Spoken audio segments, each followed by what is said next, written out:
아멘. 오늘 함께 나눌 말씀은 디모데전서 1장 1절에서부터 11절까지의 말씀입니다. 신약 성경 336면에 있습니다. 디모데전서 1장 1절에서부터 11절까지의 말씀입니다.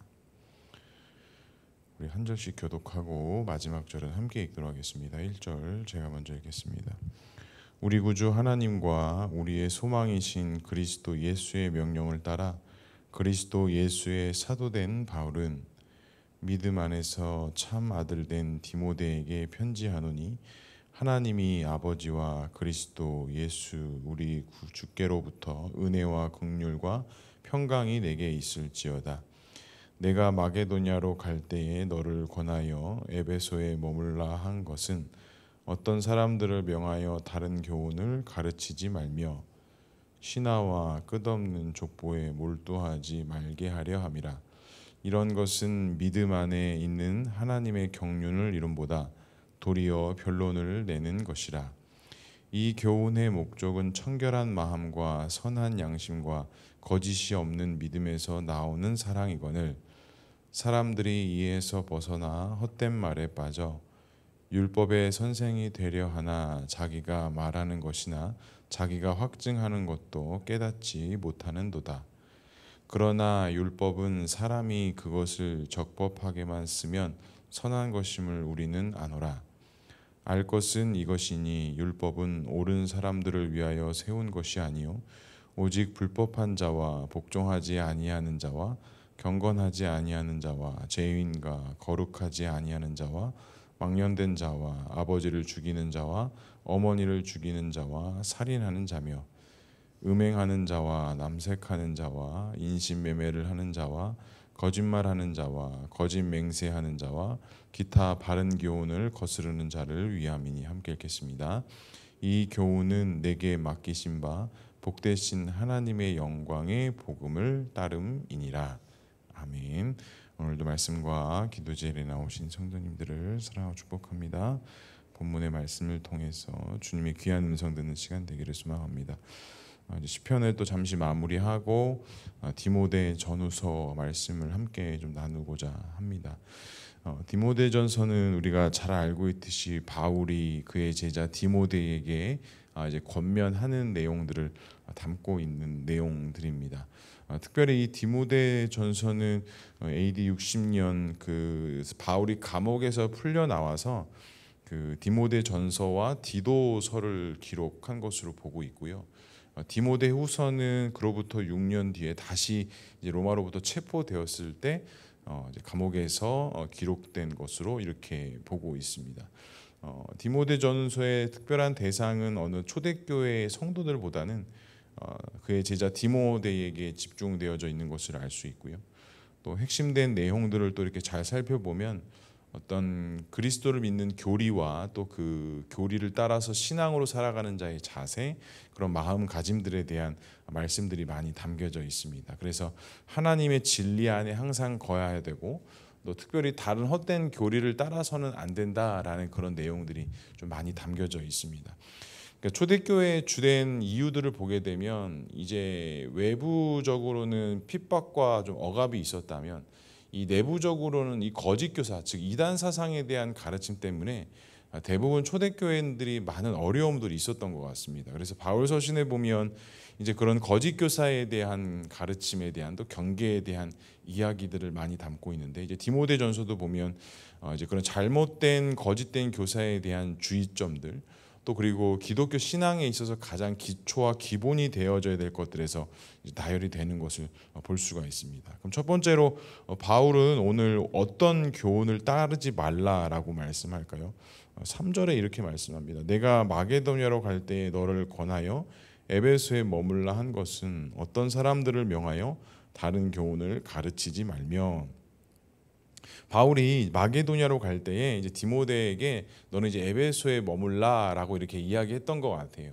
그런데 그 에베소에 머물러서 너가 해야 할 것들과 주의 깊게 봐야 될 것은 그 안에 담겨져 있는 거짓 교사에 대한 가르침이 무엇인지, 또 그것에 대한 오류는 무엇인지에 대한 것들을 바울이 이야기를 해요. 그러니까 5절에 보면 또 이어서 이렇게 이야기를 합니다. 이 교훈의 목적은 청결한 마음과 선한 양심과 거짓이 없는 믿음에서 나오는 사랑이거늘. 그러니까 이 교훈의 목적은 청결한 마음과 선한 양심과 거짓이 없는 믿음에서 나오는 것인데, 이 잘못된 가르침은 그렇지 않다라는 겁니다. 그러니까 이 거짓 교사들이 이야기하는 것은 말씀 안에, 율법 안에 담겨져 있는 그 참된 정신에서 나오는 게 아니라, 그 참된 정신을 도구로 삼고 다른 것을 이루고자 하기 위한 목적이 있다라는 거죠. 그럼 그 목적이 뭐냐? 4절에 보면 이렇게 말씀합니다. 신화와 끝없는 족보에 몰두하지 말게 하려 함이라. 이런 것은 믿음 안에 있는 하나님의 경륜을 이룸보다 도리어 변론을 내는 것이라.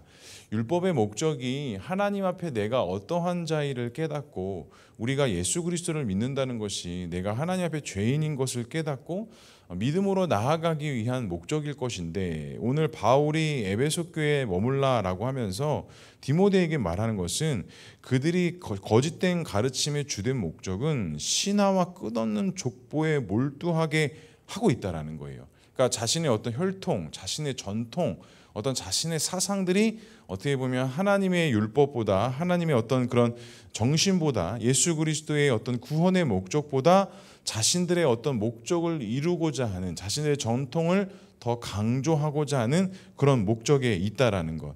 그래서 그것은 하나님의 경륜을 이루는 것이 아니라 도리어 자신들을 변론하는 것이다 라고 이렇게 이야기하고 있습니다. 그러니까 이러한 잘못된 가르침에 빠지게 되면 그것은 하나님의 영광이 아니라 어떤 자신의 목적, 자신의 이유와 자신의 어떤 전통을 강조하기 위한 가르침밖에 될 수 없다라는 것이죠. 그러니까 거짓 교훈의 목적은, 주된 목적은 하나님 안에서 벗어나는 것, 하나님의 뜻에서 벗어나는 것에 있다라는 것입니다. 그래서 6절에 보면 이렇게 말씀합니다. 사람들이 이에서 벗어나 헛된 말에 빠진다라고 이야기합니다. 그러니까 이 거짓 교사에 우리가 빠지게 되면, 거짓 가르침과 거짓 교훈에 빠르게 되면 우리가 헛된 것에 빠질 수밖에 없다라는 것이에요. 그것을 듣고 이것이 잘못된 것이구나, 잘된 것이나 이런 분별을 우리가 할 수 있는 능력이 있는 것이 아니라, 우리가 거짓된 교사에 물들기 시작하면 나도 모르는 사이에 그 거짓된 가르침이 마치 진리의 말씀인 것처럼, 그것이 본질인 것처럼 우리가 착각에 빠질 때가 있다라는 것입니다. 사랑하는 성도 여러분, 혹시 나는 어떤 거짓된 속삭임에, 거짓된 이야기에 나는 빠져 있을 때가 있습니까?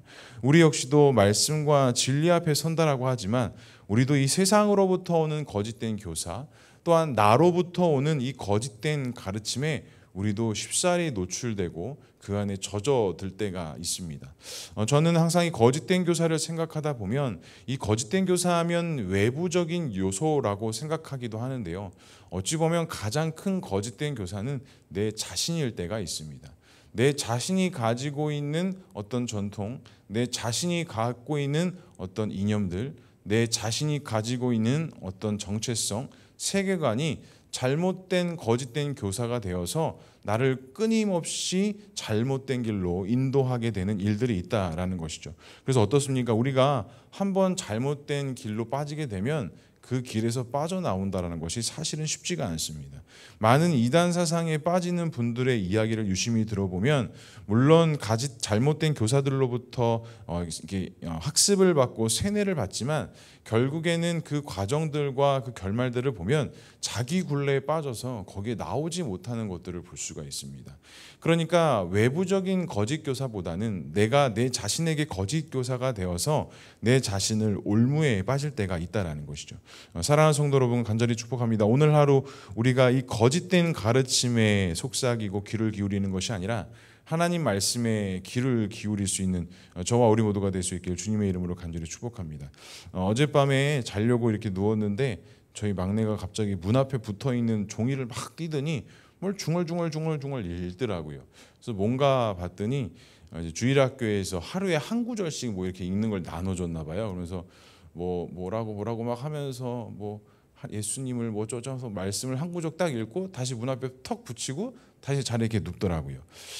그걸 보면서 저도 항상 설교 시간에 하루에 한 구절이라도 우리가 읽자라고 이야기했는데, 어제 저 막내 아이의 모습을 보면서 저 모습이겠구나. 우리가 거짓 교사에 빠지지 않고 잘못된 거스름에 빠르지 않는 이유는 매일매일 또 하루를 마감하고 또 하루를 시작할 때마다 그 말씀을 가까이 하고 내 입술의 고백을 통해서 고백할 수 있는 믿음을 갖는 것이 참 중요하겠다라는 생각을 했습니다. 성도 여러분, 오늘도 하나님의 말씀을 가까이 하고 한 장이라도 한 구절이라도 주의 말씀을 다시 한번 곱씹으며 그 진리 되신 교사와 우리의 참 구원 되신 하나님 앞에 믿음으로 세워지는 우리 모두가 될 수 있기를 주님의 이름으로 간절히 축복합니다. 두 번째로 바울은 거짓 교사가 어떤 특징을 가지고 있는지 이야기합니다. 7절에 보니까 이렇게 말씀해요. 율법의 선생이 되려 하나 자기가 말하는 것이나 자기가 확증하는 것을 깨닫지 못하는도다 라고 이야기합니다. 그러니까 6절과 연결이 됩니다. 사람들이 이에 벗어나 헛된 말에 빠져서 율법의 선생이 되려 하나 자기가 말하는 것이나 자기가 확증하는 것을 깨닫지 못하는 자가 바로 거짓 교사의 특징이다라고 이야기를 해요. 그러니까 보통 사람들이 잘 알지 못하는 것을 설명할 때 설명이 장황해집니다.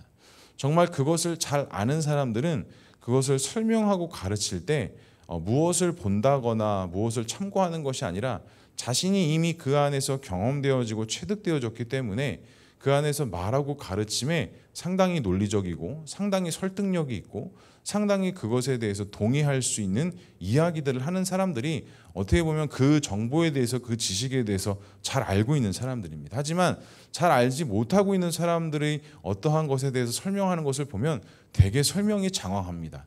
그리고 무엇을 말하는지 무엇을 말하고자 하는지 잘 알지 못할 때가 있습니다. 특별히 설교자들을 보아도 자신이 그 말씀에 대해서 본문에 대해서 제대로 이해하지 못하면 그 표현 자체나 사용되어지는 언어 자체가 어려운 단어들을 쓸 수밖에 없다라는 것이죠. 또한 지난번 이전 교회 목사님께서 이제 교수님이셨기 때문에 저한테 그런 말씀들을 참 많이 해주셨는데, 자기도 교수 생활 초반 때 공부를 막 하고 왔기 때문에 뭔가를 많이 알고 뭔가를 많이 막 이렇게 잘 가르칠 수 있을 것 같았는데, 그때 자기가 가르쳤던 모습과 10년, 20년이 흐르고 자기에게 가르치는 모습을 보면 정말 많이 달라졌다고 합니다. 초반에는 마치 자기가 다 안다라는 마음으로 이것도 설명하고 저것도 설명하고 설명이 되게 장황할 수밖에 없었는데, 교수 생활이 길어지면서 그 장황했던 만연체의 단어들이 간단과 요약되어지면서 가르치고 설명되어지기 시작하면서 잘 모르는 사람들이 설명이 많다라는 말들을 저에게 많이 말씀해 주셨습니다. 그러면서 항상 말씀하셨던 게, 설교할 때도 다양한 많은 말들을 해야 되는 게 아니라 청중들의 언어로 그 말들을 바꿔서 설명할 수 있고 이해될 수 있게 해야 된다라는 거예요. 그러니까 우리가 말씀을 전하는 자나 또 어떠한 일에 대해서 우리가 가르치는 자가 되고 할 때, 또 권면하는 자가 되려고 할 때는 말을 많이 하는 것이 중요한 것이 아니라 그 전달하고자 하는 것들에 대해서 내가 얼마만큼 체득화되어져 있고 얼마만큼 나의 말로 나의 글로 그것들이 설명되어질 수 있느냐가 사실은 정말 중요하다라는 것입니다. 그렇기 때문에 아마 우리 성도님들도 많은 설교를 들어보면 논리적으로 잘 받아들여지는 설교가 있고 논리적으로 잘 이해가 되지 않는 설교들이 있습니다. 마치 그것이 오늘 사도 바울이 이야기하는 것처럼 자기가 말하는 것, 자기가 확증한 것을 깨닫지 못할 때, 특별히 오늘 바울은 이 거짓 교사에 대해서 그들이 가르치고 있는 것이 그들이 체득되고 경험되어지고 삶에서 묻어나오는 것이 아니라 그냥 단순히 지식적으로 그냥 자신의 전통적으로 알고 있는 것, 그 지식 전달밖에 되지 않는 것이기 때문에 그것을 말하는 것, 확증하는 것을 그들이 깨닫지 못하고 있는 것이다 라고 이야기를 하고 있습니다.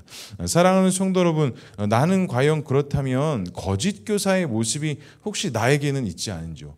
저도 설교자이기 때문에 이 거짓 교사의 입장에서 이야기하고 말할 때가 사실은 상당히 많이 있는 것 같습니다. 설교할 때도 또 누군가와 교제하고 나눌 때도 사실은 이런 올무에 빠질 때가 참 많이 있는데요. 차라리 내가 잘 알지 못할 때는 말하지 않는 것이 낫다라는 것입니다. 어설프게 아는 것을 가지고 마치 전체를 아는 것처럼 설명하는 것이 더 큰 오류가 되고 또 상대방에게는 잘못된 가르침이 나아갈 수도 있다라는 것. 사랑하는 성도 여러분, 그렇다면 우리가 거짓 교사의 모습으로 세워지지 않기 위해서는 어떻게 해야 되느냐? 이 하나님의 말씀이 단순히 텍스트로 글자로 내 마음에 새겨지는 것이 아니라 이 말씀이 나의 삶 속에서 나의 믿음의 여정에서 적용되어지고 실천되어지고 체득화되어질 때 이 하나님의 말씀이 진짜 하나님의 말씀이 될 수 있고 이 하나님의 말씀을 빗대어 또 다른 누군가에게 권면도 또 다른 누군가와 나눔도 가능할 수 있게 된다라는 것입니다. 사랑하는 성도, 오늘 하루도 오늘 우리가 함께 나눴던 말씀의 중심을 가지고 나에게 있는 잘못된 모습들이 있다면 그 마음들을 주님 앞에 내려놓으시고 하나님의 말씀이 내 삶 속에서 체득되어지고 경험되어지고 실천되어져서 하나님의 말씀이 그냥 눈으로만 보고 끝나는 것이 아니라 내 삶 속에서 적용되어지고 열매 맺을 수 있는 귀한 은혜가 있기를 주님의 이름으로 간절히 축복합니다. 마지막 세 번째로 율법은 어떠한 자에게 해당이 된다라고 말씀하고 있습니까? 9절에 이렇게 말씀합니다. 알 것은 이것이니 율법은 옳은 사람들을 위하여 세운 것이 아니요 오직 불법한 자와 복종하지 아니하는 자와 경건하지 아니하는 자와 죄인과 거룩하지 아니하는 자와 망명된 자와 아버지를 죽이는 자와 어머니를 죽이는 자와 살인하는 자며 라고 이렇게 이야기합니다. 그러니까 앞선 8절에 보면 율법은 사람들에게 적법하게만 쓰면 선한 것임을 우리 모두가 알 수 있다라는 거예요. 그러니까 율법의 목적과 율법의 기능을 정확히 안다면 이것을 우리가 바로 쓸 수 있는데 그 기능을 알지 못하면 우리가 율법이 필요하지 않은 자들에게 율법의 잣대를 갖다 대며 우리가 잘못된 가르침을 할 수 있다라는 겁니다. 근데 그 율법의 내용들은 누구를 위한 것이냐? 말 그대로 하나님을 알지 못하고 예수를 통해서 구원받지 못하고 세상에 속한 자들에게 율법을 제시하면서 너희들이 얼마나 오류가 있고 잘못된 것인지를 알게 하기 위한 목적으로 율법은 사용되어질 수밖에 없다라는 것입니다. 그런데 거짓 교사들은 어떻게 율법을 사용했습니까? 다른 사람을 정죄하고 판단하고 특별히 그리스도 안에 있는 성도들을 향하여서 그 율법의 잣대를 갖다 대며 너희들이 이것을 지키는 자와 지키지 아니하는 자를 구분하면서 마치 이것이 절대적인 진리인 것처럼 강조했던 것이 바로 율법의 내용들이었습니다. 그래서 우리가 잘 알고 있듯이 많은 유대인들과 바리새인들 자신들도 율법을 다 지키지 못하면서 그것들을 지키지 못하고 알지 못하는 이방인들을 향해서 정죄하고 손가락질하는 것들이 있지 않았습니까? 하지만 하나님께서 율법을 우리에게 주셨을 때는 그 율법을 가지고 다른 사람을 비춰보라라고 주신 것이 아니라 철저하게 율법은 하나님 앞에서 내 자신을 비춰보고 내가 하나님 앞에 어떠한 자인지를 얼마나 연약한지를 얼마나 죄인인지를 알게 하시기 위해서 우리에게 율법을 주셨다라는 것입니다. 그렇다면 이 율법이라는 것은 말씀이라는 것은 다른 사람들에게 적용하기 위해서 필요한 것이 아니라 하나님의 말씀은 철저하게 내 자신에게 적용하기 위해서 필요하다라는 것입니다. 거짓 교사들이 잘 알지도 못하면서 잘 알지도 못하고 이해하지 못한 것들을 다른 사람들을 향해서 가르치고 권면된 것이 잘못된 것처럼 이 말씀이라는 것은 첫 번째로 나에게 먼저 적용이 돼야 됩니다. 오늘 함께 나눈 말씀도 이 말씀을 나누면서 맞아, 그 사람이 거짓 교사와 같은 사람이야, 그 사람이 맞아 이런 말씀에 오류가 있는 사람이야, 이런 생각이 우리 마음 가운데 먼저 들어야 되는 게 아니라 이 말씀을 통해서 나에게 있는 거짓 교사와 같은 모습은 무엇이 있는지, 내가 하나님의 진리를 잘 알지 못한 채 혹시 그것이 전체이고 전부인 것처럼 말하고 있는 그런 오류를 내 자신은 혹시 범하고 있지는 않은지, 내 자신에게 적용하고 내 자신에게 실천할 때 이 하나님의 말씀이, 이 하나님의 율법의 정신이 온전하게 세워질 수 있다라는 것입니다. 오늘 바울이 분명히 말한 것처럼 율법도 적법하게만 쓰면 그것은 선한 것이다 라고 분명히 이야기했습니다. 하나님의 말씀을 우리가 적법하게 잘 적용하고 실천할 때 이것은 반드시 하나님의 선함의 목적이 나온다라는 것 간절히 바랍니다. 이 말씀을 다른 상황, 다른 사람에게 먼저 적용하는 것이 아니라 하나님 앞에서 나에게 먼저 적용하고 나에게 먼저 비추어 보고 내가 먼저 그 앞에 엎드리고 이 말씀을 통해서 나에게 말씀하고자 하시는 것이 무엇인지를 깨닫고 나아갈 수 있는 저와 우리 모두가 될 수 있기를 주님의 이름으로 간절히 축복합니다. 기도하겠습니다. 사랑과 은혜가 충만하신 하나님 아버지, 은혜를 감사합니다. 오늘도 우리에게 새날을 허락하여 주시고 주의 말씀으로 시작하는 귀하고 복된 하루를 주시니 주님 감사합니다. 오늘도 귀한 말씀을 통하여 우리의 삶과 우리의 인상이 하나님 앞에 빛날 수 있도록 인도해 주시고, 다른 사람을 평가하고 다른 사람을 정죄하는 것이 아니라 오늘도 하나님 앞에서 내가 온전한 믿음으로 살기 위해 결단되어 줄 수 있는 귀한 하나님의 말씀 되어 줄 수 있도록 주님 역사하여 주시옵소서. 우리 나라와 우리 교회, 우리 성도들 정말 기억하여 주시고, 말씀 앞에 서게 하시고, 기도 앞에 서게 하시고, 예배 앞에 서게 하셔서 하나님의 말씀에 귀 기울이며 믿음으로 나아가 승리하는 삶을 살아가는 귀한 교회와 우리 공동체 될 수 있도록 주님 역사하여 주시옵소서. 오늘도 주의 말씀 들고 주의 말씀과 많은 기도의 제목 가지고 주 앞에 섭니다.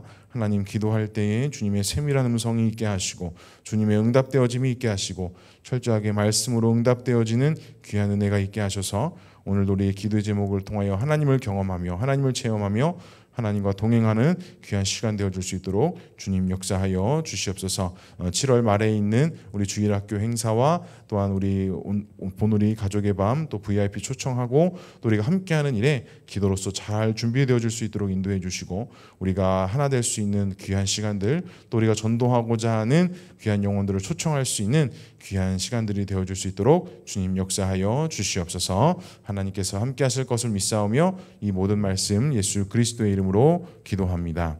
아멘.